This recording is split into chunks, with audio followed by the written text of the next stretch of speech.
y'all, it's Diane. I never do Instagram Live. I've only done Facebook Live a couple of times, and I was scared to death. I was shaking like a leaf. I don't know why. I don't know. We're live. Hi, we're live all the time in life, and we don't get scared, but somehow when we get live on camera, it just scares the bejeebies out of us. Anyway, here's the reason I'm doing it. I'm in this group that did a challenge, this week on Instagram. We had to post something different each day they gave us as a homework assignment on Instagram. And I did it all except yesterday. I was quite busy yesterday, so I didn't really have time, but I was scared too to go live. And this was the assignment for yesterday. So it bothered me last night that I didn't follow through, and I still get credit for it if I do it today. So help me out, y'all. Thank you. This may be a train wreck, so just, if it gets too bad, just leave. Anyway, we always gain something by doing something that scares us, by getting out of our comfort zone. So what I'm going to do live today, there is a purpose, twofold. Video, even live, is supposed to entertain and educate. So I want to try to entertain and educate today. Many of you know I am I think I'm funny by nature. I try to invite humor in most situations because humor just diffuses the situation. So anyway, thank y'all for listening. So the two things I'm going to do today is entertain and educate. With a couple of things you guys are always asking me. Everybody always wants to know some of the funny things that have happened to me in my career in real estate. As you know, I've been in it more than 30 years, so I've seen the good, the bad, and the ugly. And then they want to know what's going on in the market in a couple of areas. So first of all, I'm going to start with a funny story. Just jump on as you can and jump off as you need to. But I'm going to tell you a funny story that's happened to me in real estate. Y'all, many years ago, I was showing a house, and if you know the Barkers Ridge subdivision, it happened in there. I'm not going to tell you the street, but I was showing buyers, and I went in, we opened the door, and I'm running around like a crazy bingy rooster, trying to turn on all the lights so it looks, good and nice for the buyers. And I walked into it was called the master bedroom then, and lo and behold, a couple of teenagers were having sex. So y'all, all I remember is they were having sex. I don't remember who they were. I don't even remember what all I saw. And I don't remember what happened except that I did sell the house. And so down the road, I remember something about the kids came up to me years later and apologized. So, things in life make us stronger. We try to find the humor in everything, and that is something humor has always stuck with me. So that's a funny story that happened to me in real estate.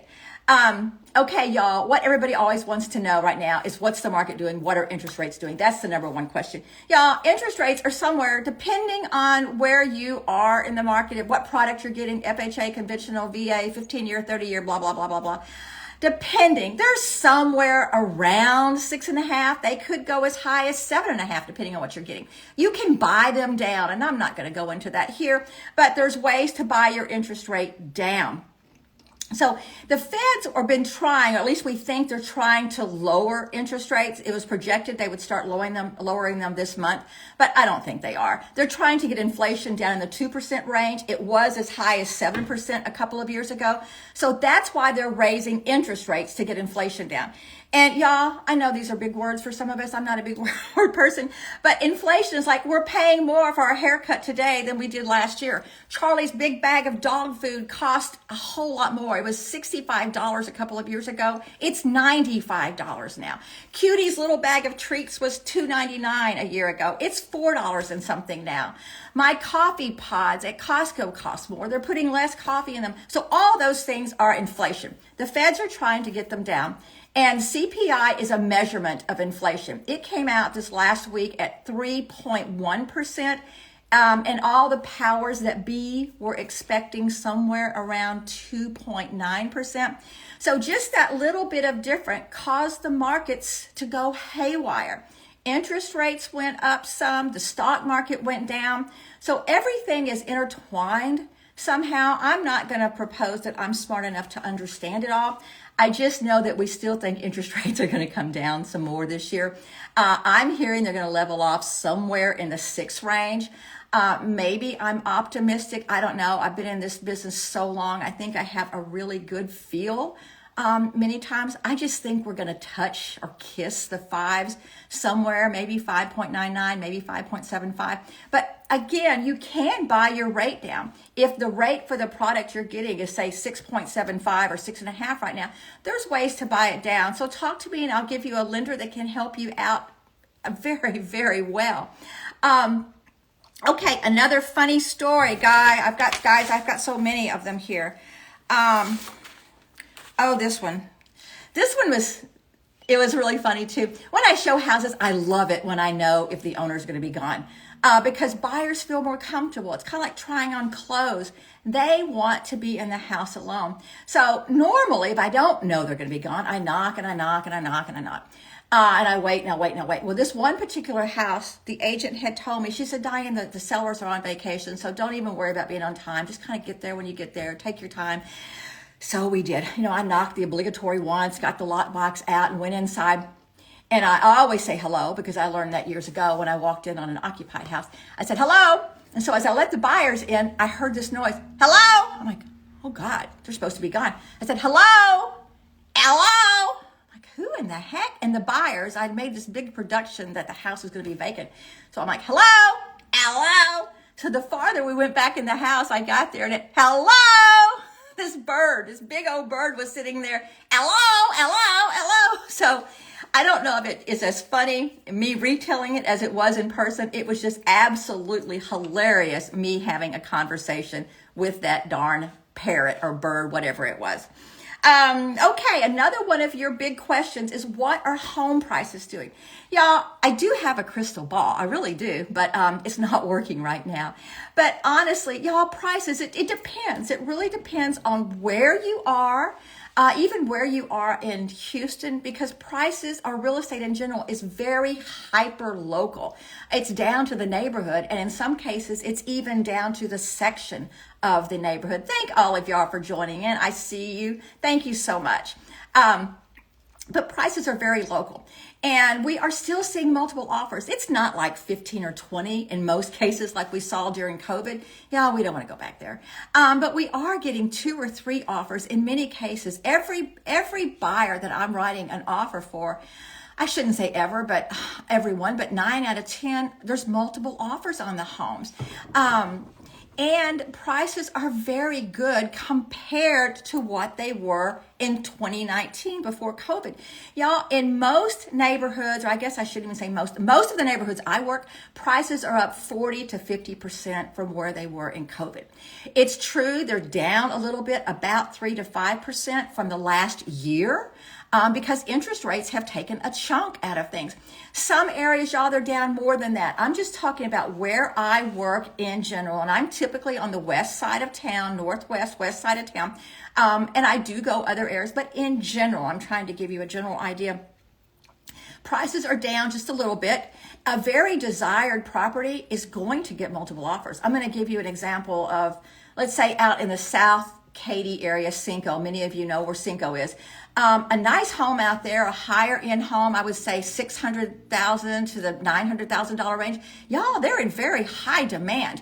And the interest rates aren't affecting the sellers, the interest rate aren't affecting the buyers near as much in these higher range properties because they can afford it. It's just, it's just a fact of life. If they've got money, the interest rates don't hurt them as bad. Yes, they would like them to be lower like the rest of us would, but it doesn't hurt the higher end properties as bad. Like many things in life, the higher interest rates hurt the lower end and the middle range. So prices in those areas, I'm even seeing them go up, and I am seeing multiple offers. So sellers, if you're thinking of selling your house, and I'm not on here to convince you to sell, but if you're already thinking about it but concerned about price, it depends. But if you look at it as back from 2019, the price is so much better. It may be down a little bit from last year, but the overall big picture, it's probably a very good year for sellers to sell. And buyers, it depends as well. This is a much better market than it was in COVID. Rates have come down from their high, and many times a seller can help buy the interest rate down. If you're buying new construction, the builders are buying the rate down.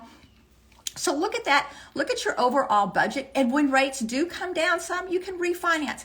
Now, I don't want to lead you to believe that rates are going to ever be 3 or 4% again. I just don't believe they will, especially in my lifetime.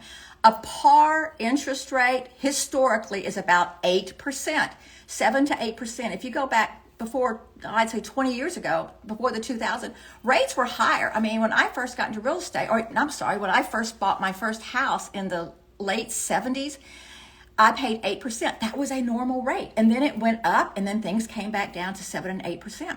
I remember in real estate, when we got to 6%, we thought we had hit pay dirt. And then they were just historically low for the last 20 years. This has been an anomaly the last 20 years. So I'm sorry, all you Gen Xers and Gen Zs and millennials and whatever we call y'all, all of you young people, I'm sorry that you're not getting to take advantage of the 2 and 3% interest rates. But something else good will come along in your life. Okay, you're tired of all that, blah, blah, blah. Now you're wanting a really good, funny story, aren't you? Okay, y'all, I'm going to try to translate this one. Several years ago, if you know the Nottingham Country area in the Cinco Ranch area, Nottingham Country in the South Katy area, just south of I-10 and Fry Road, I was previewing properties out there for a buyer that was in town.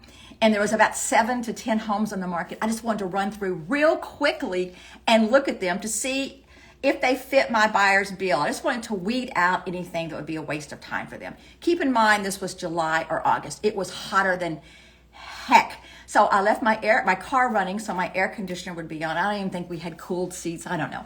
But I left it in the driveway of each house I was previewing, and I just ran in real quickly. This wasn't a real slow, loggy-gagging around looking at the house. As an agent, you can run in real quick and see if you think the house will fit your buyer's needs. So I ran in, knocked, wasn't worried about a parrot, got in, looked around. As I was coming out, I thought I put my car in park. I actually put it in neutral, and I saw my car edging up the long driveway of that house in Nottingham Country, and there's gas meters on the side of the house next door. So my heart was just racing, and I had this big envision of it my car hitting the house and the gas meter, it blowing up, a big inferno. So I was running at top speed, and my top speed is not very top. But I opened my car door, just almost in slow motion, slid in there and put my foot on the brake, not in time. It hit the gas meter, and pooh, there was no fire, but the noise spewing out like that, the noise was horrendous. And I was scared to death. Y'all, I just thought everything was fixing to blow up. So like a crazy lady, I started running around and knocking on all the doors, screaming, it's fixing to blow, it's fixing to blow. I was scared to death. And it took me about 5 or 6 houses to realize it wasn't going to blow. But nobody came to the door. They all ran from me and hid. I think they thought I was nuts and trying to break in their house. And someone called the fire department, thank goodness, and they got out pretty quickly. But it took about 3 hours for them to get the gas off, so that was spewing the whole time. And everybody was out there. I mean, this is a very family neighborhood with kids, and everybody knows everybody. So they're all standing out there looking and pointing at me like, she's the one. And I must have called my husband, Ron, or somebody did, I don't remember. But he comes walking up the sidewalk, and Ron knew everybody. So he's talking to them, and they're like, oh my gosh, Ron, what are you doing here? I didn't think you lived here. He said, no, my wife called me, and she hit a gas meter, and they're like, that was your wife that hit the gas meter? She's over there. So that was hilarious, and Ron was not too happy with me because we had to pay the gas company to repair the meter. But the good news is I did sell a house in Nottingham Country. So guys, thank you for listening in with me. I wanted to answer just one more little tidbit. Y'all, I'm sorry. I know I do a lot of videos, and I know I open them and close them in the middle. I say y'all. People ask me why I say y'all all the time. I don't know. Y'all, I'm from Texas. It's just what I do. I've tried saying you guys. I've tried saying you. I've tried not saying y'all. And it just doesn't feel right. You know, I'm from Dallas, and that's how I grew up. That's what we said, and that's why I still like the Cowboys. Sorry, everybody. But that's just what I do. So I've tried not saying it. If you can think of another word besides you or you guys that I could say, I would love to. So thank you for helping me with my homework assignment. Hopefully I get credit for doing it today, since I didn't have time yesterday and I was too scared. It took me overnight to get up my nerve to do a live, because I just feel like a live is a train wreck. So thank all of y'all for watching in my train wreck, and hopefully these will become part of my normal marketing. Not that I have to market myself, y'all. I'd rather be sitting home reading or petting these expensive animals, these dogs and cats. But when I'm selling a house, we have to get out in the market and I have to bring people in. And the better I can do this, the more success I will have for my sellers. So thank you guys. Bye-bye. If I can remember how to turn off the button here.